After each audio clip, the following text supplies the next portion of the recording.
Les voy a hablar brevemente acerca de la presión intraocular meta, que es un concepto que todos manejamos. Sin embargo, puede tener algunos bemoles que vale la pena puntualizar. Con respecto a la presión meta, es un concepto que se introdujo por la Academia Americana en 1989 para orientar la elección de las conductas en el tratamiento de glaucoma. ¿Qué quiere decir esto? Es como estandarizar cuál es la presión en cada uno de nuestros pacientes para evitar que tengamos una alteración campimétrica grave. Se define, por lo tanto, como un promedio de presión intraocular obtenida bajo tratamiento que es capaz de prevenir no solamente el daño, sino la progresión en el glaucoma. La presión intraocular aumentada, como ya mencionamos en la primera plática, es el principal factor de riesgo conocido para el desarrollo y progresión del daño de las fibras del nervio, de la capa de fibras nerviosas retinianas y del nervio óptico. Con respecto al enfoque de la terapéutica actual, nuestro propósito es desacelerar o, en el mejor de los casos, detener la progresión del daño mediante la reducción de esta presión intraocular. Por ejemplo, en el estudio realizado en Suecia, una reducción de promedio 29% de la presión inicial sin tratamiento disminuyó hasta un 50% el riesgo relativo de progresión en estos pacientes.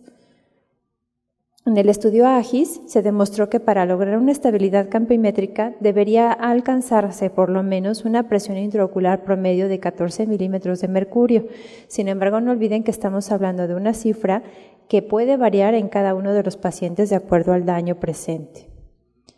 ¿Cómo vamos a calcular esta cifra de cada uno? Pues hay que considerar los factores de riesgo, la edad, el grado de daño del nervio óptico, el daño campimétrico, la presión a la que inicialmente se sufrió el daño, la historia familiar, enfermedades sistémicas, velocidad de progresión de este glaucoma y el uso de algunos otros medicamentos. Todos estos son nuestros factores a considerar para individualizar el cálculo de cada presión meta en un paciente en forma independiente.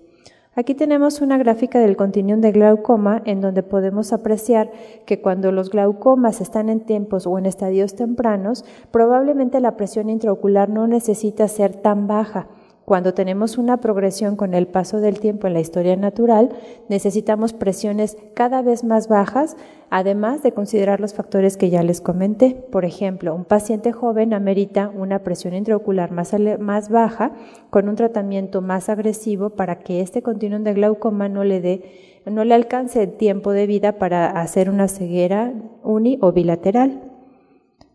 Si reducimos el del 30 al 50% de la basal, es aceptada en forma general como suficiente para tener el control aceptable del daño glaucomatoso. Ojalá fuera tan fácil encontrar o llegar a estas presiones con solo una gota. La respuesta a cuál deberá ser la presión intraocular meta para un paciente dado será obtenida de acuerdo a la observación meticulosa desde la clínica, así como el seguimiento funcional y estructural del cual hablaremos más adelante. Esto es, en resumen, lo que es la presión intraocular meta con cada uno de nuestros pacientes. Vamos a hablar a continuación acerca de cómo llegar a este concepto. Muchas gracias.